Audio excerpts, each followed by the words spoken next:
How to learn faster and smarter. Hello friends, often you have tried to learn something new, but ended up quitting before you made any real progress. Don't get upset or feel bad about it, because struggling to master a new skill is not an easy task. Many people find it difficult to remember what they have learned, which makes their learning slow and difficult. There are three main reasons why people are unable to learn quickly and efficiently. Sometimes when you want to learn something new, you don't know where to start. You begin to think of learning from the multiple sources, from books, from videos, from friends, from family members, or from any other source.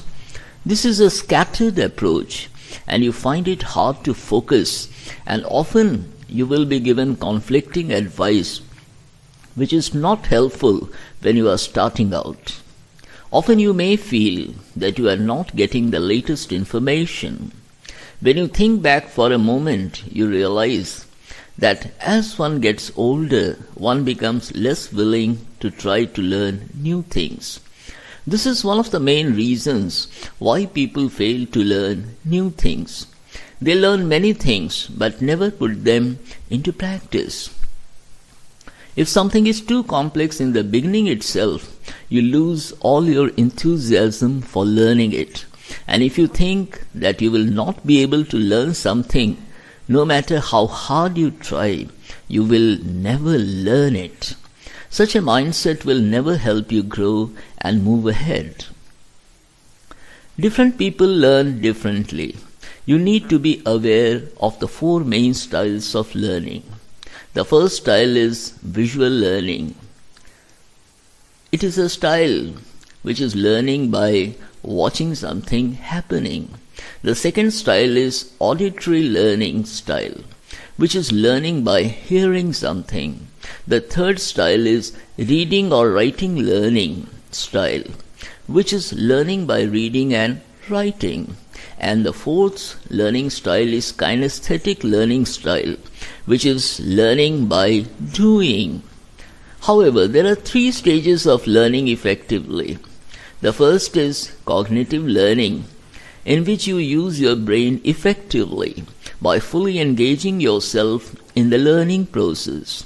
In this stage of learning, you ask someone to show you how to do something. The second stage is associative learning, in which two unrelated elements connect in our brain through a mental process known as conditioning. When you have understood some skills you need, you begin to see some consistency in your performance.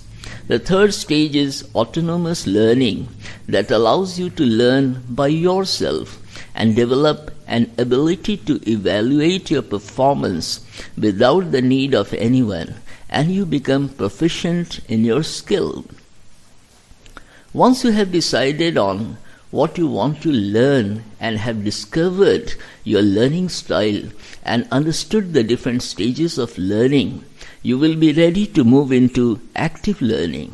If you want to learn something by yourself only, try to find a knowledgeable friend to point out that you are on the right track.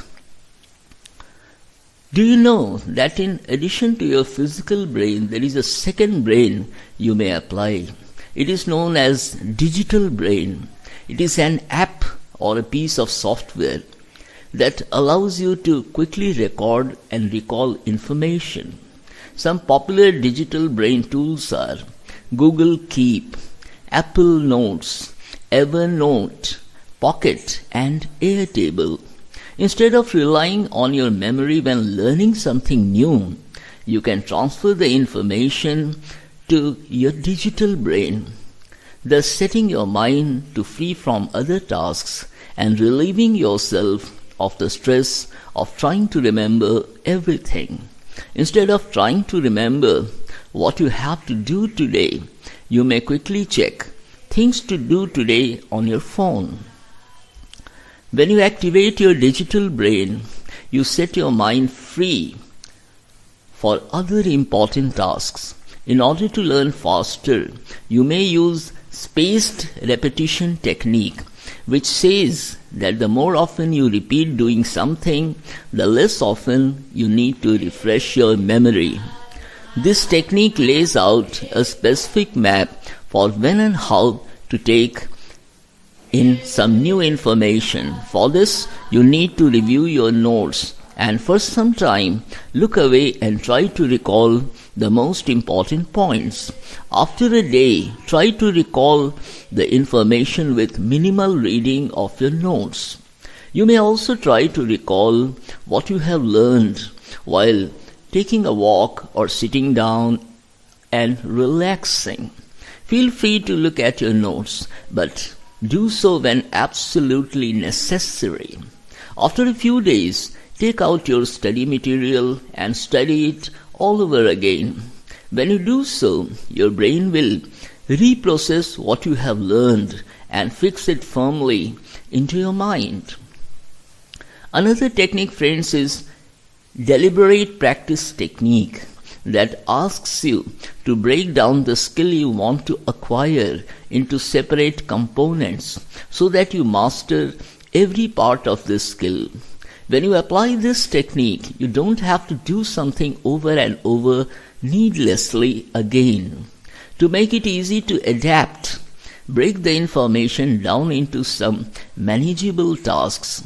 Create a learning schedule. Get a guide or mentor and continually take feedback. There is another little-known technique for learning fast and mastering any skill known as feedback loop. In this process, a learner gathers information about his performance and leverages it to optimize the quality of their learning style or technique.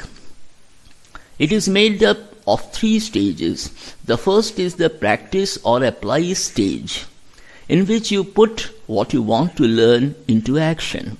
The second stage is measure stage, in which you acquire information about your performance. The third stage is learn stage, in which you analyze how well you performed and make adjustments to improve and practice or apply again. This technique makes a significant difference to how you learn. It also helps you turn your learning failures into successes.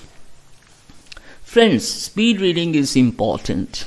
If you are a slow reader, you will not be able to read something that requires learning fast.